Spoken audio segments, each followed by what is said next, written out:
Momento histórico e decisivo para a história nacional do Brasil. Na tarde de ontem, 13 de maio de 1888, domingo, por volta das 15 horas, horário da capital Rio de Janeiro, a princesa regente Isabel Cristina sancionou a lei de número 3.353, que extinguiu a escravidão no Brasil. Nesta edição, vamos acompanhar os trâmites necessários para a chegada desse momento histórico. Ademais, analisaremos a trajetória de lutas do movimento abolicionista e o protagonismo dos negros, tanto forros quanto escravizados, para que o país pusesse fim a tão nefasta instituição. Contaremos para tal propósito uma análise e comentários de especialistas, correspondentes nacionais e no estrangeiro e testemunhas oculares.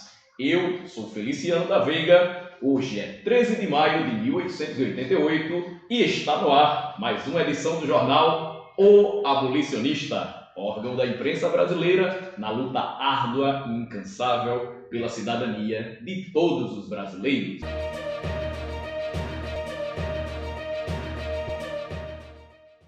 A escravização de seres humanos fez parte da formação da sociedade brasileira desde o período colonial. E mesmo com a independência do país em 1822, com relação a Portugal, tão nefasta instituição persistiu fazendo parte da realidade trabalhista do Brasil. Lembremos que durante todo o tempo em que perdurou a escravização de seres humanos no Brasil, as formas mais perversas de tratamento e humilhação fizeram parte do cotidiano de milhares de indivíduos e encontravam amparo nas leis e nas instituições religiosas. Sobre a lei que foi sancionada ontem, 13 de maio de 1888, importa lembrar que ela emerge de um esforço coletivo de milhares de indivíduos e diante de turbulências políticas e sociais que ameaçam a instabilidade do próprio regime político imperial brasileiro. A partir desse momento, vamos analisar os principais fatores para a sua ocorrência. Começamos relembrando os acontecimentos do último ano, pois a passagem do ano de 1887 para o ano em que estamos, 1888, foi de muita atenção no que concerne à questão da abolição da escravatura.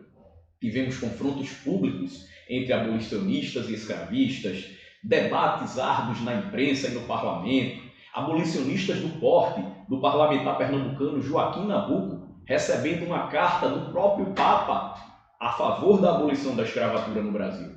Tivemos também assassinato de senhores, de feitores, fugas em massa de escravizados das fazendas e engenhos, e o próprio exército brasileiro se negando a perseguir e prender escravizados fugidos.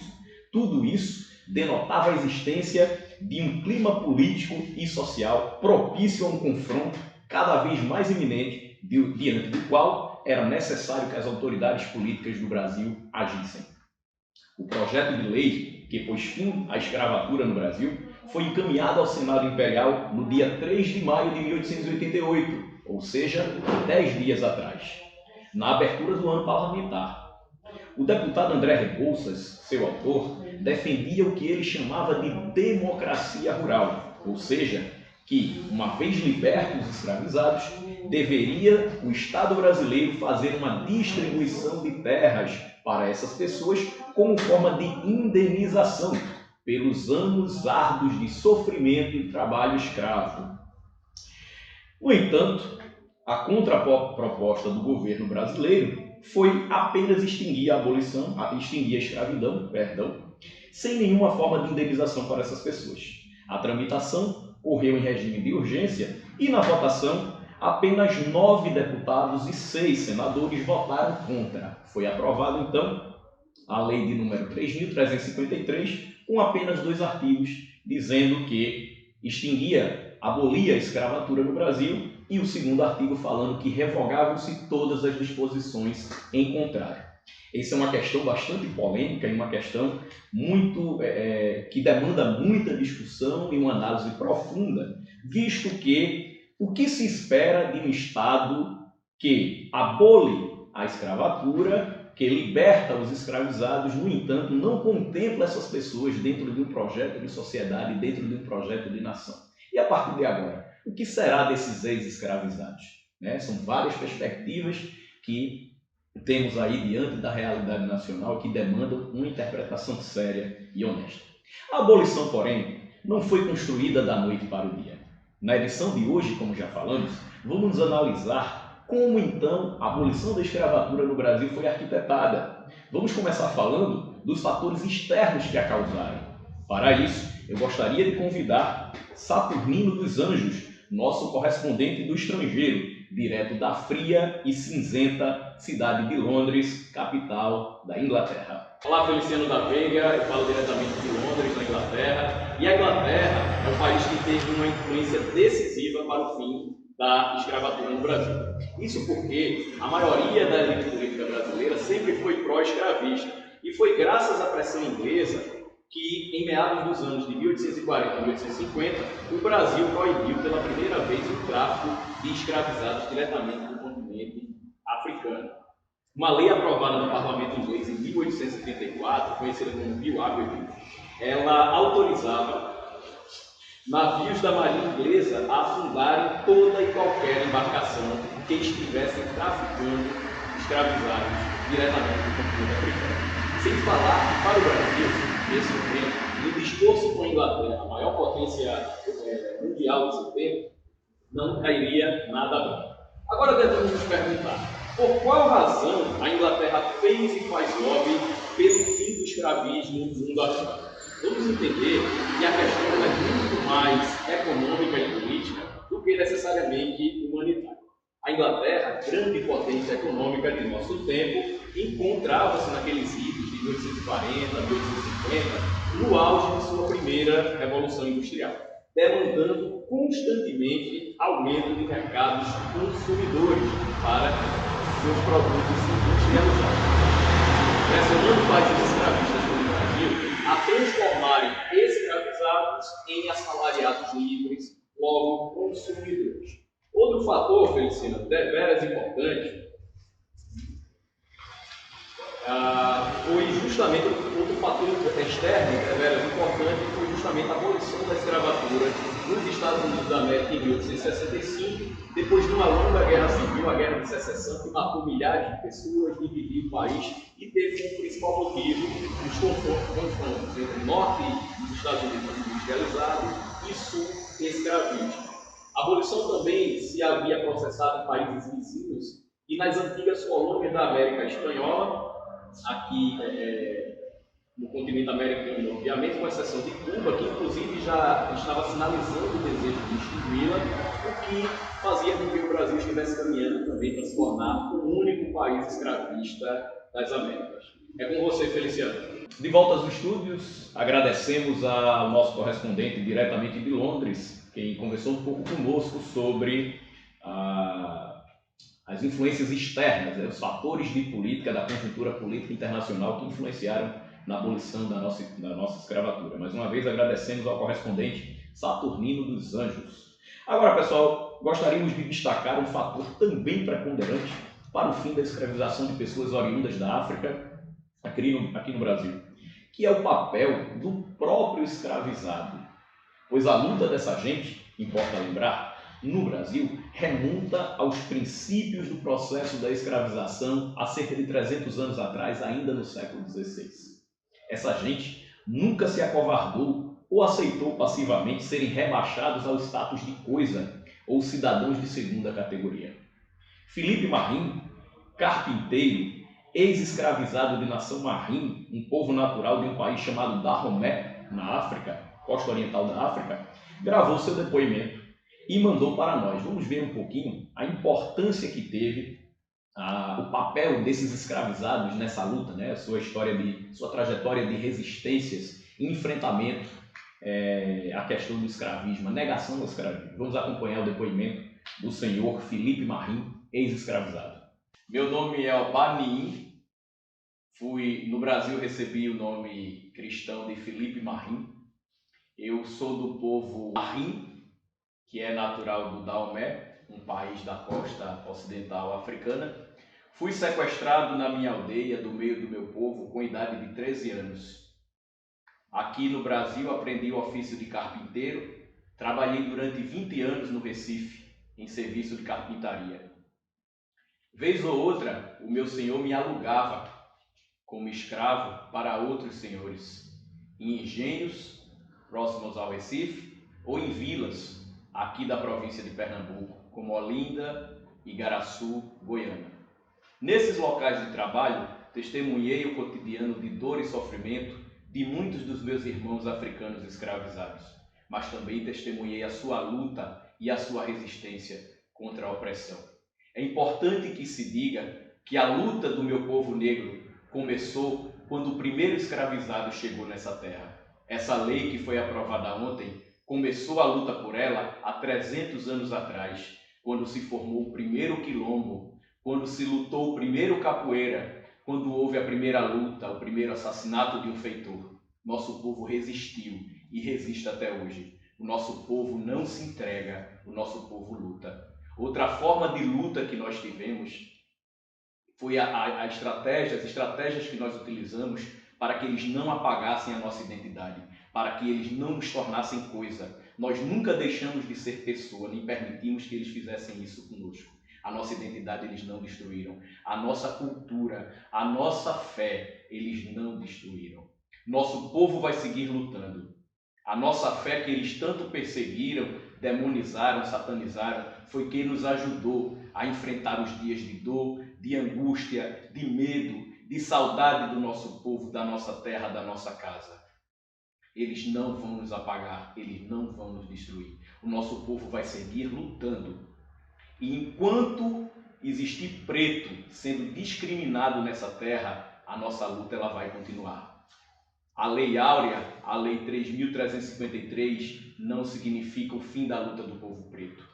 O povo preto vai seguir lutando contra o racismo, contra a discriminação, contra a intolerância religiosa e contra a exclusão social. Enquanto houver preto sendo perseguido e discriminado nessa terra, a nossa luta continua. Agradecemos o depoimento emocionante do senhor Felipe Marim, quem nos traz aí a sua trajetória de vida e de lutas, né? Muito importante lembrarmos que o povo negro foi protagonista do processo de sua emancipação política e cidadã. O povo negro foram os principais atores do processo de abolição da escravatura.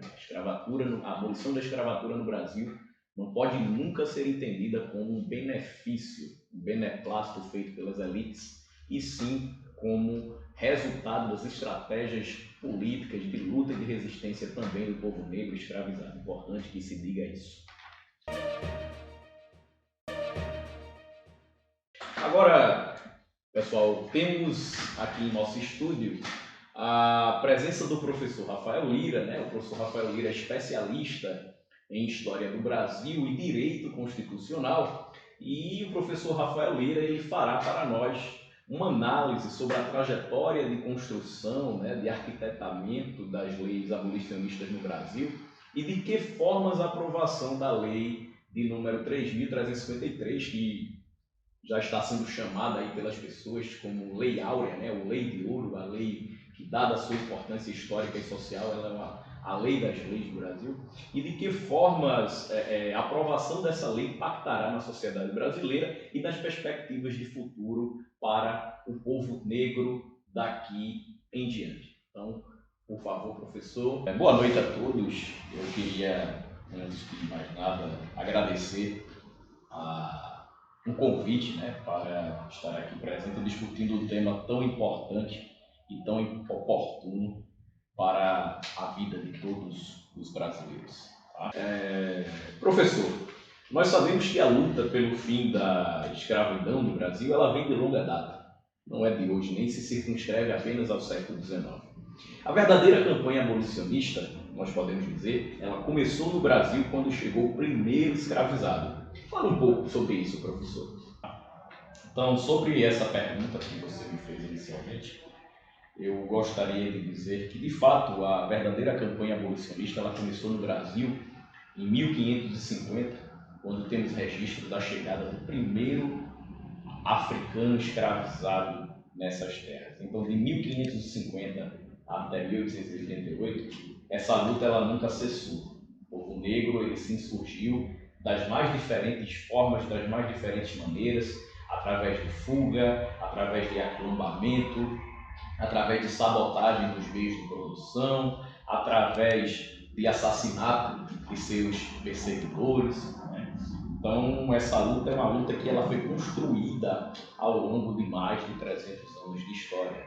E o principal protagonista dessa luta é o povo negro, que nunca aceitou passivamente ser sujeitado, ser submetido a condições degradantes de vida e de existência. Então, das mais diferentes formas, esse povo encontrou estratégias para poder,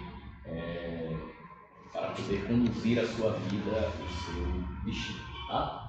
Então, professor, o Brasil ele adiou ao máximo o fim da escravatura. Né? A gente percebe que o Brasil estava caminhando para ser um dos últimos países do continente americano a acabar com essa instituição tão perversa.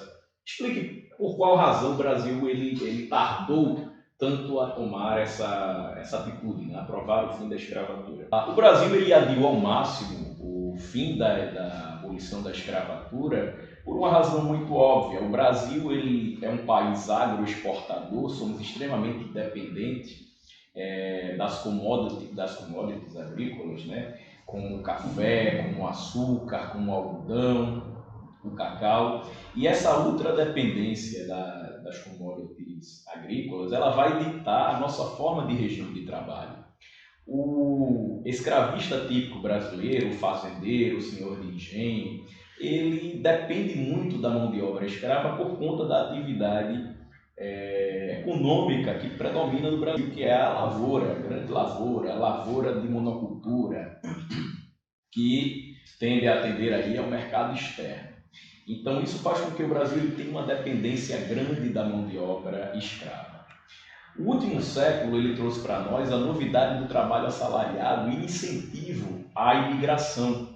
O ingresso de imigrantes estrangeiros, oficialmente a partir de 1824, né, vindos principalmente da Alemanha, da Itália, de Portugal e da Espanha, ele dinamizou o mercado de trabalho no Brasil e juntou-se a isso o processo de discussão cada vez mais crescente e uma consciência cada vez mais crescente na sociedade brasileira acerca da necessidade de se abolir a escravatura.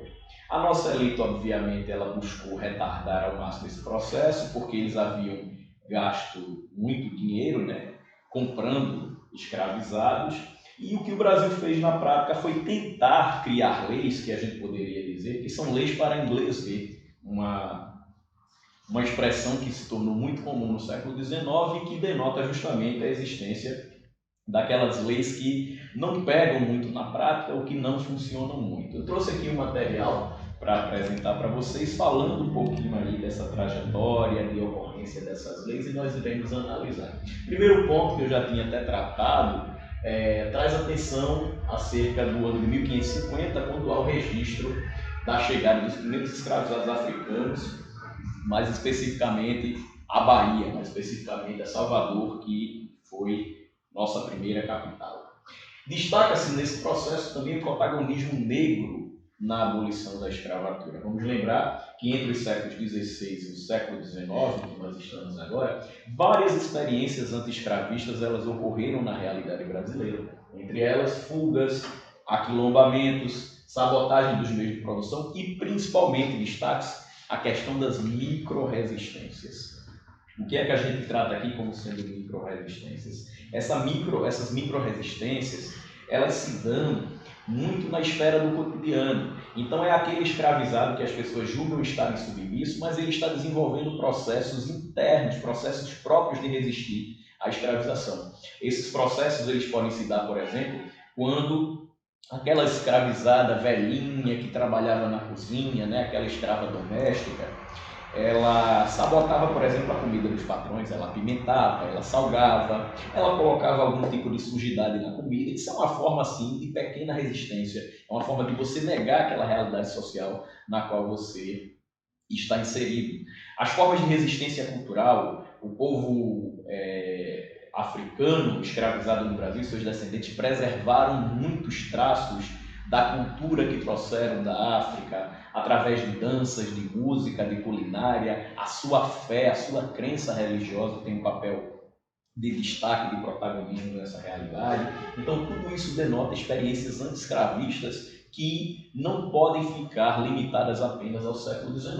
Agora, o século XIX, ele traz consigo a sistematização de leis, a institucionalização de leis que levam o Brasil ao caminho do fim da escravatura. Né? Vamos destacar aqui, para esse processo muito concorreu a pressão externa da Inglaterra, a Inglaterra vivendo no nosso século o auge da sua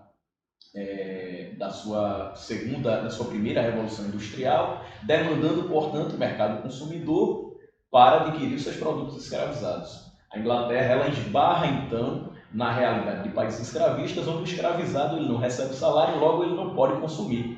Então, diante desse quadro, o parlamento inglês ele aprova leis e a Inglaterra, através das suas relações diplomáticas, ela aprova leis que possam pressionar países escravistas a abolirem a escravidão, com a única finalidade de o ex-escravizado, agora assalariado, ampliar o mercado consumidor de produtos ingleses. Tá? Então, como o Brasil foi um país que adiou bastante e a Inglaterra pressionou, a Inglaterra é um importante parceiro comercial do Brasil, até hoje, um importante parceiro comercial do Brasil. Nesse sentido, o imperador, diante da encruzilhada que ele se coloca de atender os interesses dos escravistas, que eram principais apoiadores políticos do Império, e também atender às pressões externas da Inglaterra, o Estado brasileiro ele começa a promulgar leis que são leis paliativas, leis que tendem a sinalizar perspectivas de independência para o escravizado, mas essa perspectiva ela não se dá de uma forma universal. Né? Então, a abolição da escravatura, desde a perspectiva das leis, ela vai se fazer no Brasil de forma bastante paulatina, de forma bastante gradual, lenta e gradual. Então, a gente destaca aí no ano de 1850 a Lei Eusébio de Queiroz, onde o governo imperial ele torna ilegal o tráfico de africanos escravizados para o Brasil, e essa lei, na verdade, ela impediu o tráfico transatlântico, mas aumentou o tráfico interno. E uma outra questão, ela aumentou também o contrabando de escravizados. Tá? Então, é uma perspectiva que você vai ter de uma lei que, na prática, ela não vai funcionar de uma forma tão sistematizada, porque o tráfico interno, o chamado tráfico interprovincial de escravos de uma província para outra, ele vai ser ampliado, e também o contrabando de escravizados. Aqui em Pernambuco, por exemplo, nós temos a praia de Porto de Galinhas, que recebe esse nome em razão da figura dos africanos escravizados que eram clandestinamente trazidos para essa praia depois da Lei Eusébio de Queiroz, de 1850, e que a senha para que os compradores de escravos soubessem que eles tinham chegado era que tinha chegado galinha no porto, né? Galinha de Angola chegou no porto. Essa era a senha para a galera saber que haviam chegado africanos traficados, né, de forma ilegal e clandestina e etc. Então, vai ser nessa perspectiva que essas leis elas vão sendo construídas. A gente já tratava, e a gente traz atenção aqui, as pressões externas e internas, elas levam o governo brasileiro a adotar paliativos. Tá? Diante do compromisso que o governo brasileiro assume diante das elites políticas suas apoiadoras, uma elite que é predominantemente escravista, o governo ele não tende a abolir a escravatura de imediato, mas ele adota algumas leis que possam, de certa forma, dar satisfação aos abolicionistas, que é uma classe, uma camada, né, social de pensadores e é uma ideologia que está crescendo na sociedade brasileira, principalmente a partir dos anos 1850, 1860, mas, de certa forma, isso tende a sinalizar cada vez mais que esse processo ele se torna inevitável. Né? Então, essas leis a gente também pode interpretar que elas são tentativas do Estado brasileiro de deter o avanço do movimento abolicionista e também do protagonismo negro na abolição da escravatura. Né? Então, algumas dessas leis nós vamos fazer uma análise breve sobre elas agora, destacando A primeira, que é uma lei do ano de 1871, que é a lei do chamado ventre livre, ficou conhecida como lei do ventre livre. Foi aprovado pelo Senado e pela Câmara de Deputados do Império do Brasil. E essa lei ela dizia que filhos de escravizadas que nascessem a partir da data de sua promulgação, ou seja, a partir de 1871, não seriam escravizados, sendo libertados após os 8 anos de vida, mediante indenização do governo aos proprietários. Ou seja,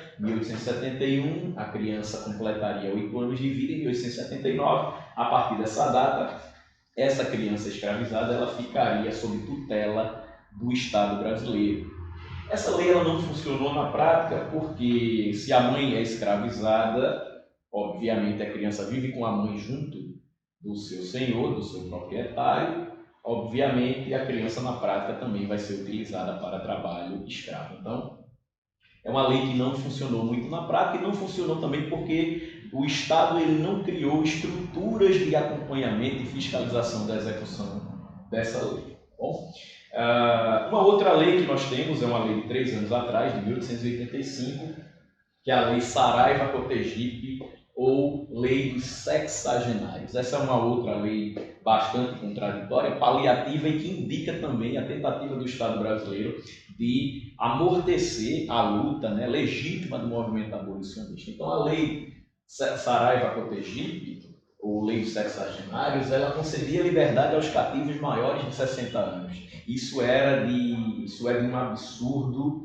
isso é de um absurdo tão imenso, tão tremendo, no momento em que a gente sabe que a expectativa de vida média do povo brasileiro é de 49 anos e de um escravizado é muito menor ainda, dadas as condições precárias de vida, de trabalho, de alimentação e de saúde que essas pessoas elas tendem a ter. Tá? Então é mais uma lei aí que não colou muito na prática. O número de pessoas que foram beneficiadas por essa lei foi muito limitado, porque é uma quantidade muito pequena de escravizados que chega de fato aos 60, aos 65 anos. Outro problema que você vai ter é que, uma vez o escravizado com 60 anos, ele sendo liberto, ele agora passa a ser, entre aspas, dono do seu nariz, dono do seu destino. E ele vai procurar viver a sua vida fora do alcance das mãos do seu antigo proprietário. Só que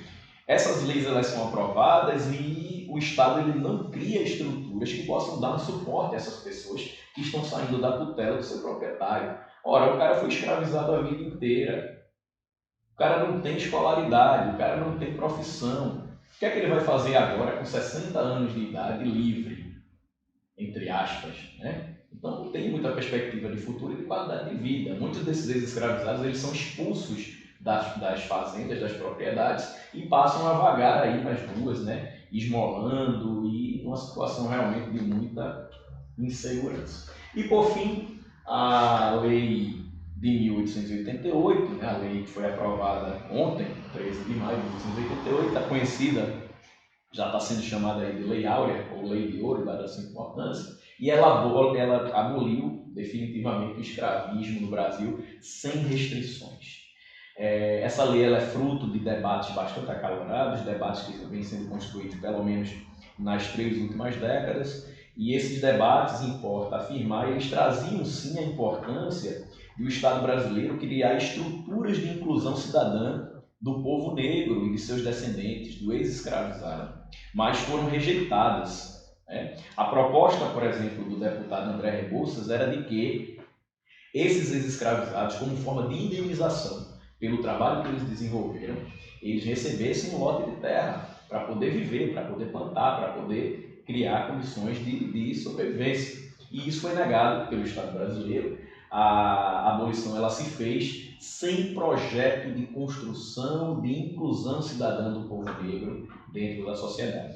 Então, a perspectiva que a gente lança diante desse quadro é uma perspectiva bastante preocupante, porque é como se os negros que viveram no Brasil como escravizados mais de 300 anos, sem acesso à cidadania, uma vez livres, não se percebe por parte do Estado brasileiro nenhuma forma de inclusão dessa população dentro de um projeto de construção social e cidadã. Professor, que perspectivas o senhor vislumbra para o futuro do povo negro no Brasil? Como o senhor imagina, por exemplo, a vida do povo negro na sociedade brasileira daqui a 100 anos? E respondendo finalmente a sua última pergunta, que perspectivas a gente aponta para o futuro do povo negro no Brasil?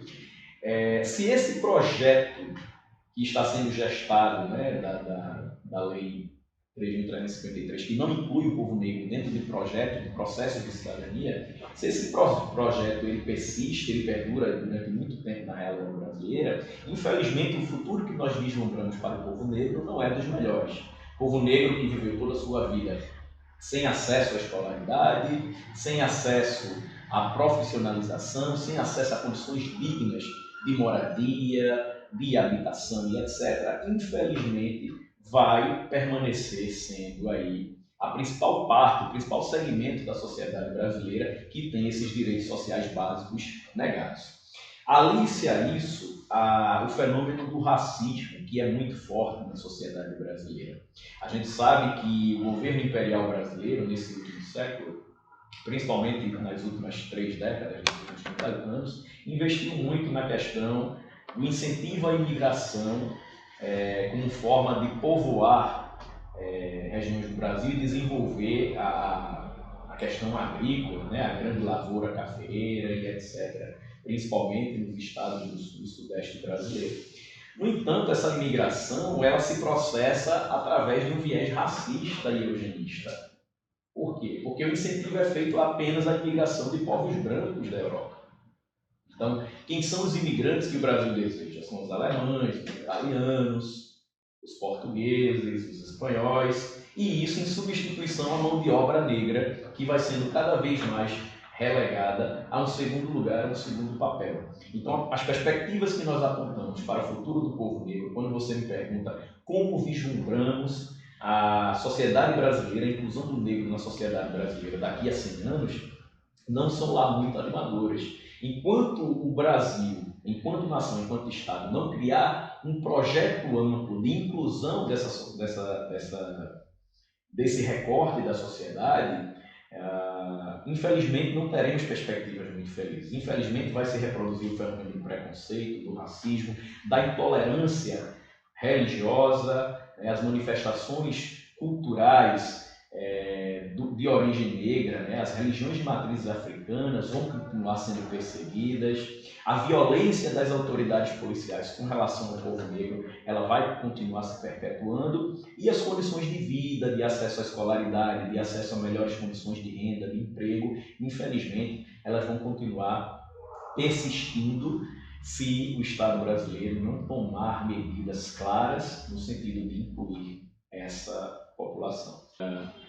Ok, pessoal, agradecemos a participação do professor Rafael Lira, especialista em História do Brasil e Direito Constitucional, quem conversou conosco aí sobre a trajetória de construção da abolição da escravatura e sobre as perspectivas de futuro para o povo negro brasileiro. Nosso muito obrigado, muito esclarecedora a sua participação em nosso jornal O Abolicionista.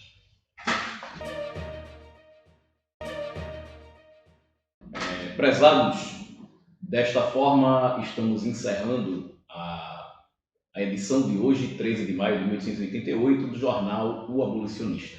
Encerramos hoje, mas continuamos como sentinelas, atentos e desejando que as perspectivas de futuro e de cidadania para todos os brasileiros, independente de raça, cor, credo ou etnia, elas se estendam e se ampliem. E que tenhamos daqui para frente um futuro digno para todos os cidadãos. Agradecemos a audiência de todos vocês, fiquem com Deus e até uma próxima edição.